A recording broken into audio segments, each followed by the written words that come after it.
শেখ হাসিনার পতনের পর খোঁজ নেই আওয়ামী লীগের হেভিওয়েট নেতাদের। অনেকে অনেক আগে বিদেশে পাড়ি দিয়েছে, অনেকে নাম পরিচয় গোপন করে দেশে আত্মগোপনে আছেন। কয়েকজন সাবেক মন্ত্রী গ্রেপ্তার, তাদের ভেতরে আতঙ্ক আরও বেড়ে গেছে।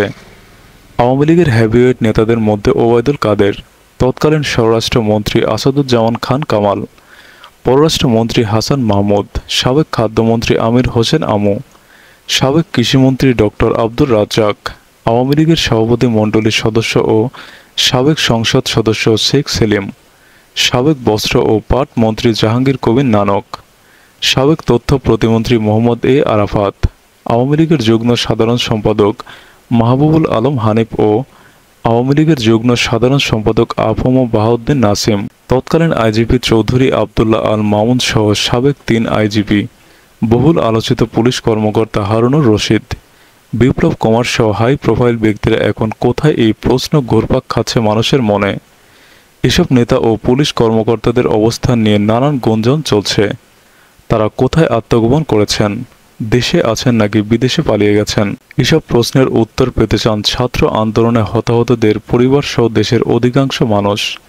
হাই প্রোফাইল এসব ব্যক্তি বর্তমান অবস্থানের বিষয়ে কোথাও কোনো তথ্য মিলছে না। 5ই আগস্ট শেখ হাসিনা সরকার পতনের পরপরই প্রাণ রক্ষার্থে ঢাকাসহ বিভিন্ন সেনানিবাসে আশ্রয় নেন রাজনৈতিক নেতা ও পুলিশের কর্মকর্তা সহ আওয়ামী লীগ সরকারের সুবিধাভোগী বিপুল সংখ্যক ব্যক্তি। সেদিন দুপুরে ঢাকার মিন্টো রোডের মন্ত্রীপাড়ায় সরকারি বাসভবন থেকেও বেশ কয়েকজন মন্ত্রী প্রতিমন্ত্রী আত্মগোপনে চলে যান।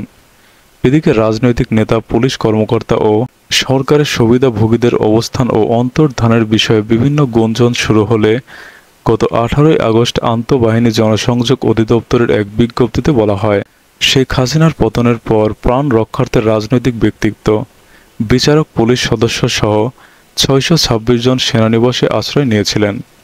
এর মধ্যে 615 জন স্ব উদ্যোগে সেনানিবাস ছেড়েছেন। বর্তমানে 7 জন সেনানিবাসেই রয়েছেন।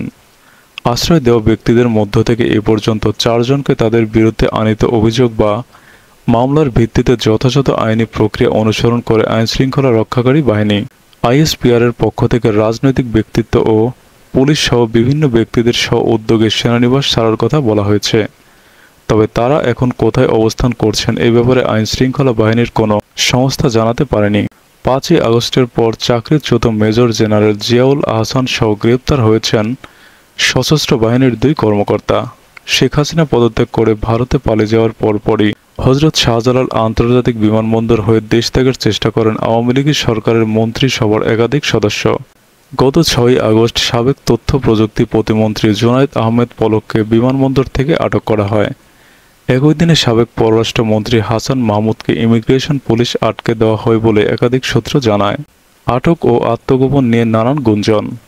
পুলিশের গোয়েন্দা শাখার সাবেক প্রধান হারুনুর রশিদ অবস্থান করছেন সন্দেহে বৃহস্পতিবার দিবাগত রাতে রাজধানীর উত্তরা সেক্টর 10 এর 12 নম্বর রোডের একটি বাড়ি ঘেরাও করে স্থানীয়রা। তবে সেনাবাহিনী ও পুলিশের সদস্যরা ভবনে তল্লাশি চালিয়ে হারুনকে পাননি। এর আগে গত 6ই আগস্ট হারুন ও রশিদের আটক হওয়ার গুঞ্জন ওঠে। সেদিন তিনি বলেন তিনি আটক হননি, বাসাতেই আছেন। তবে এরপর থেকে তার ব্যক্তিগত মোবাইল নম্বরও বন্ধ।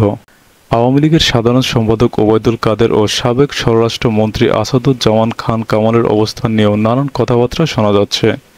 কেউ কেউ বলছেন দেশে আছেন, আবার কেউ বলেছেন অনেক আগেই তারা বিদেশে চলে গেছেন। ওবায়দুল কাদেরের অবস্থান নিয়ে নানান গুঞ্জন রয়েছে। সাবেক সড়ক পরিবহন ও সেতু মন্ত্রী কি গোয়েন্দা জালে নাকি আত্মগোপনে রয়েছেন, সে বিষয়ে মুখ খুলছে না কেউই।